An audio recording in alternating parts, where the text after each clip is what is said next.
იაპონური სიტყვა სენსეი და ნიშნავს ადამიანს, რომელიც შენამდე ცხოვრობს. შენ გასავლელ გზას ჯერ ის გადის და მერე შენ გაჩვენებს როგორ გაიარო.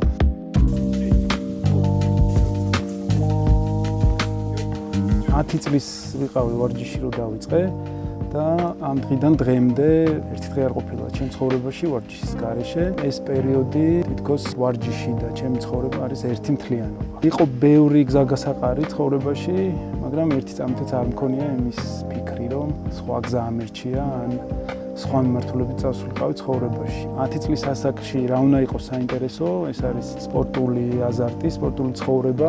მერე ხვდები ნელ-ნელა, რომ ამ სპორტულ ცხოვრებას ჭირდება სხვა განძლეობა. 90-იანი წლები არ იყო ადვილი, თუმცა მე და ჩემმა მეგობრებმა შევძელით ისე, რომ ეს ცხოვრების წესი მუდმივად შეგვინარჩუნებინა. სულ მქონდა აკვიატებული აზრი, რომ უნდა აგვეშენებინა იაპონური ხასიათის მქონე დარბაზი, სადაც ძალიან ბევრი ადამიანი მოვიდოდა სავარჯიშოდ. ბევრი ადამიანის მოსვლა იმითოა საინტერესო და მნიშვნელოვანი ჩემთვის, რომ ზუსტად ვიცი, რა სარგებლობა მოაქვს ამ მიმდინარეობას ადამიანისთვის, როგორც ფიზიკურად, ასევე შინაგანად. შესაბამისად, ეს პერიოდი 5 წლის განმავლობაში მუშაობდი იმისთვის, რომ ეს, რასაც ახლა თქვენ უკან ხედავთ, ეს გამოსულიყო. აქ ერთია ააშენო და ძალიან ბევრი ადამიანი იღებს ამაში მონაწილეობას. ეს არის სოციალური პროექტი და იმიტომ ქვია ამას სოციალური პროექტი, რომ ჩართულები ვართ მე და ჩემი მეგობრები.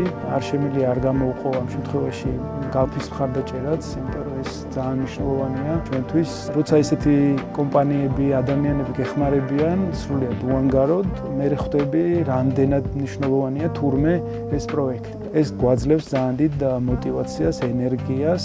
იგეგმება საერთაშორისო რანგის ღონისძიებების გაკეთება და ვფიქრობთ, რომ გახსნაზე, რომელიც ალბათ მომავალ წელს იქნება, ჩამოვიყვანოთ იაპონელი სენსეები, რომლებიც ასე ვთქვათ, მასტერ-კლასებს ჩაატარებენ და პერსპექტივაში 3 წლის შემდეგ და 5 წლის შემდეგ ძალიან ესე ცხადად წარმომიდგენია თუ რა იქნება აქ და რა მოხდება.